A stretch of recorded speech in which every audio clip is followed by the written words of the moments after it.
평생의 소원 내 평생의 소원 계속해 주신 사랑을 간절히 알기 원하네.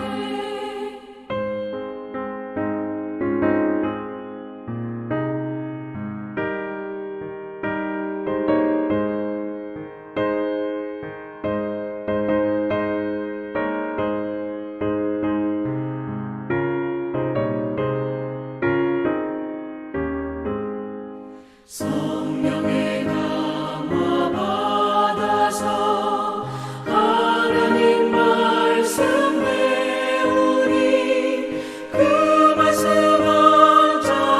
한절한절이 내 맘에 교훈되도다.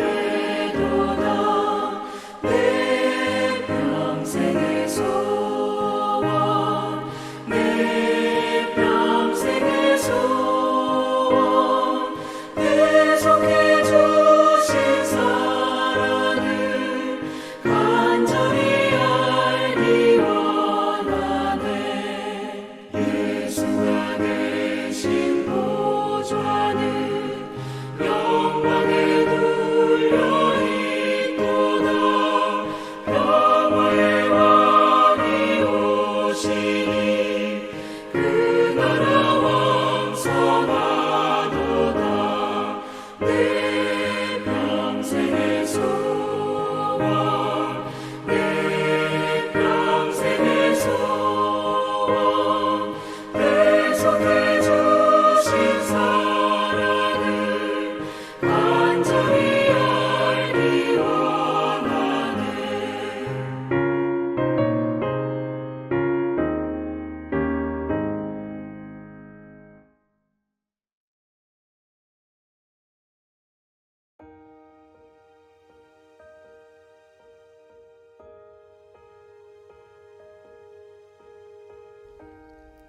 그러므로 한 사람으로 말미암아 죄가 세상에 들어오고 죄로 말미암아 사망에 들어왔나니 이와 같이 모든 사람이 죄를 지었으므로 사망이 모든 사람에게 이르렀느니라. 죄가 율법이 있기 전에도 세상에 있었으나 율법이 없었을 때에는 죄를 죄로 여기지 아니하였느니라. 그러나 아담으로부터 모세까지 아담의 범죄와 같은 죄를 짓지 아니한 자들까지도 사망이 왕노릇하였나니 아담은 오실자의 모형이라. 그러나 이 은사는 그 범죄와 같지 아니하니 곧 한 사람의 범죄를 인하여 많은 사람이 죽었은즉 더욱 하나님의 은혜와 또한 한 사람 예수 그리스도의 은혜로 말미암은 선물은 많은 사람에게 넘쳤느니라. 또 이 선물은 범죄한 한 사람으로 말미암은 것과 같지 아니하니 심판은 한 사람으로 말미암아 정죄에 이르렀으나 은사는 많은 범죄로 말미암아 의롭다 하심의 이름이니라. 한 사람의 범죄로 말미암아 사망이 그 한 사람을 통하여 왕노릇하였은즉 더욱 은혜와 의의 선물을 넘치게 받는 자들은 한 분 예수 그리스도를 통하여 생명 안에서 왕노릇하리로다.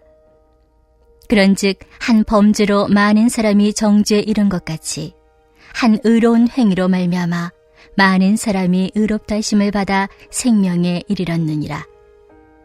한 사람이 순종하지 아니함으로 많은 사람이 죄인 된 것 같이 한 사람이 순종하심으로 많은 사람이 의인이 되리라. 율법이 들어온 것은 범죄를 더하게 하려 함이라.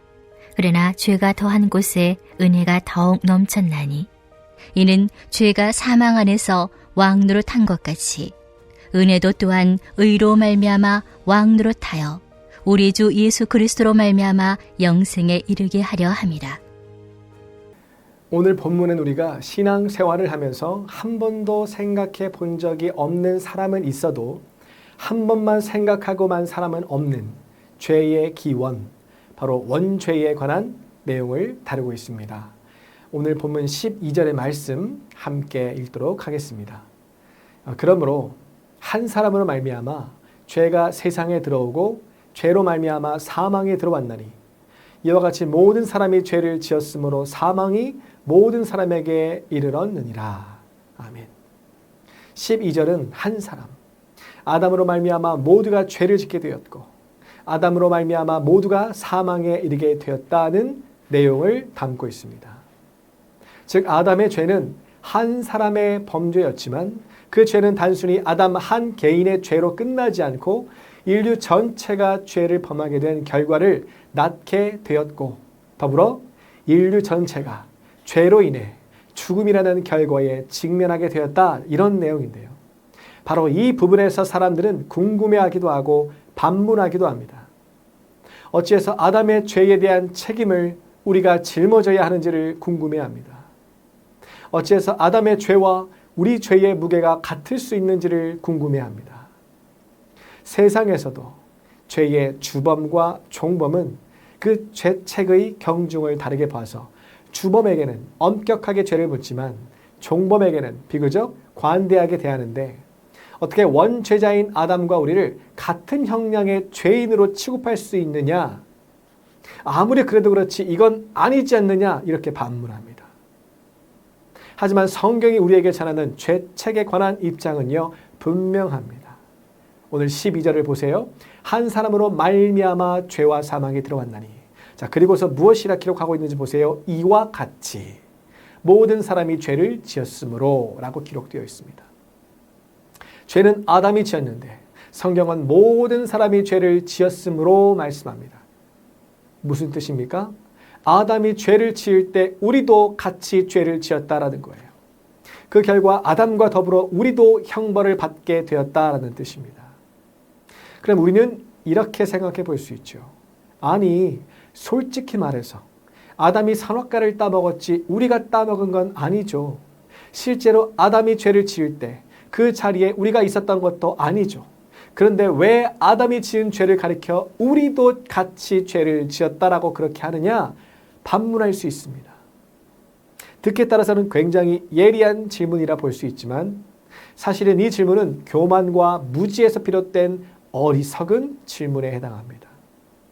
왜냐하면 죄의 기원, 즉 원죄의 문제는 인간의 이성과 학문으로 절대 해답을 얻을 수 없기 때문에 그렇습니다. 자신이 어디에서 왔으며 어디로 가는지조차 모르는 게 인간인데 죄란 무엇이며 죄는 무엇에 기인했으며 죄는 인간의 삶에 어떤 영향을 끼쳤고 죄로 인해 인간은 어떤 결말로 인생을 끝맺게 되는지 어찌 답할 수 있겠어요? 답할 수가 없는 겁니다. 오직 하나님 앞에 서야만 죄와 죽음에 관한 진리를 깨달을 수가 있는 것이죠. 그래서 이 진리를 알고 있는 우리에게는 여러분 참으로 막중한 사명이 있습니다. 인간은 죄인이며 죄로 인해 죽을 수밖에 없는 존재가 되었고 그러나 그런 우리를 하나님께서 사랑하사 독생자를 주셨으니 그를 믿는 자는 멸망하지 않고 영생을 얻게 된다는 이 진리를 만나는 이들에게 전해야 하는 평생의 과업이자 사명이 우리에게 있습니다. 그런데 복음을 전하다가 보면 어쩌다 한 번 있을까 말까 하지만 상대로부터 한 번쯤은 꼭 질문을 받게 되는 것이 바로 이 원죄의 문제이죠. 어떻게 아담이라는 자가 죄를 지었는데 우리도 같이 죄를 지었냐는 질문입니다.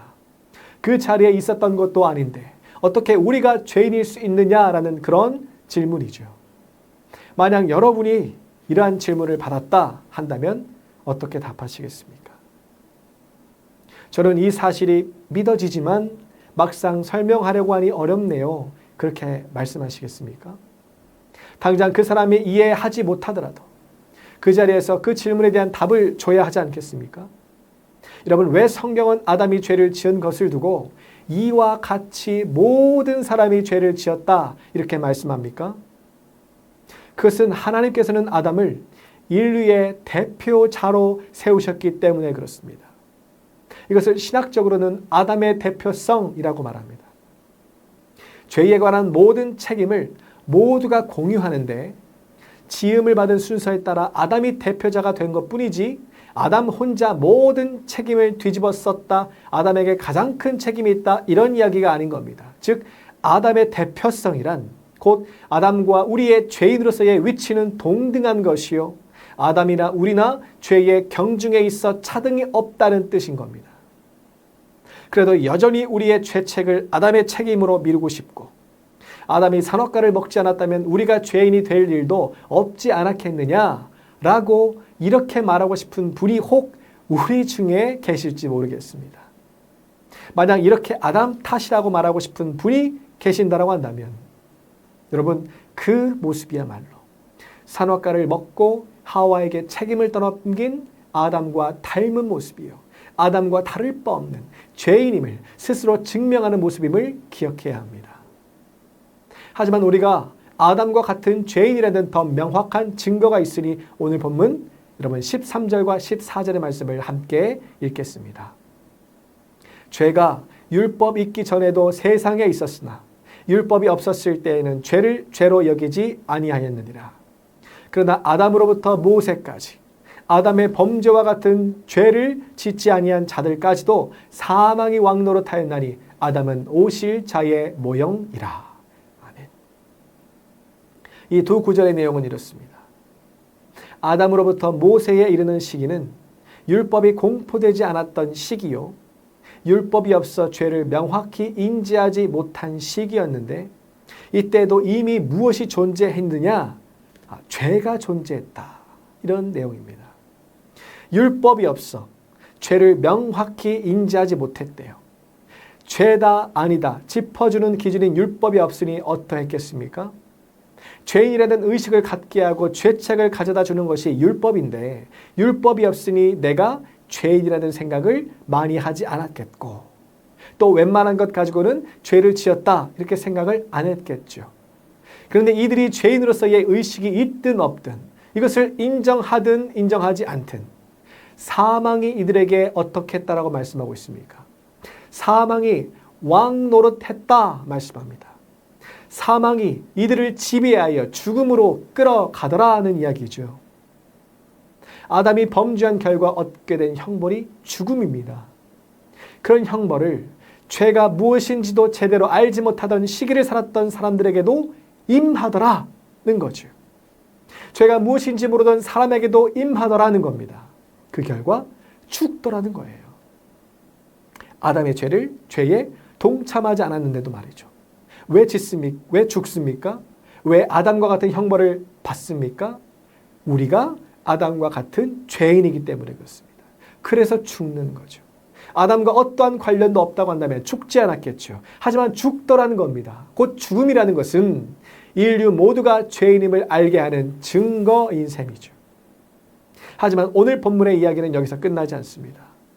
오히려 오늘 본문이 궁극적으로 우리에게 전하고자 하는 이야기는 15절 이하의 말씀이 아닐까 싶은데요. 15절에서 17절까지의 말씀 함께 읽겠습니다. 그러나 이 은사는 그 범죄와 같지 아니하니 곧 한 사람의 범죄를 인하여 많은 사람이 죽었은즉 더욱 하나님의 은혜와 또한 한 사람 예수 그리스도의 은혜로 말미암은 선물은 많은 사람에게 넘쳤느니라.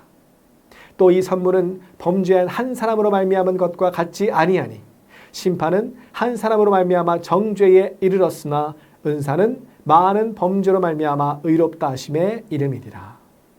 한 사람의 범죄로 말미암아 사망이 그 한 사람을 통하여 왕노릇하였은즉 더욱 은혜와 의의 선물을 넘치게 받는 자들은 한 분 예수 그리스도를 통하여 생명 안에서 왕노릇하리로다. 아멘. 이 세 구절의 말씀을 정리하면 이렇습니다. 아담은 죄인으로 우리를 죄인 되게 하였으나 예수님은 우리를 죄인에서 의인으로 변화되게 하시고 아담은 우리에게 사망과 심판과 정죄를 주었으나 예수님은 우리에게 생명과 구원과 의롭게 함을 받게 해주셨다는 내용입니다. 아담과 예수 그리스도 이 둘을 대칭 구도에 놓고서 아담과 예수 그리스도를 계속해서 대조하고 있는 거죠. 여러분 검은색과 하얀색이 나란히 놓여 있다고 생각해 보시면 오늘 본문이 아담과 예수님을 나란히 놓고 대조하고 있는 그 의도가 무엇인지를 알아차릴 수가 있습니다. 검은색과 하얀색은 서로가 완전히 다른 극과 극의 색이죠.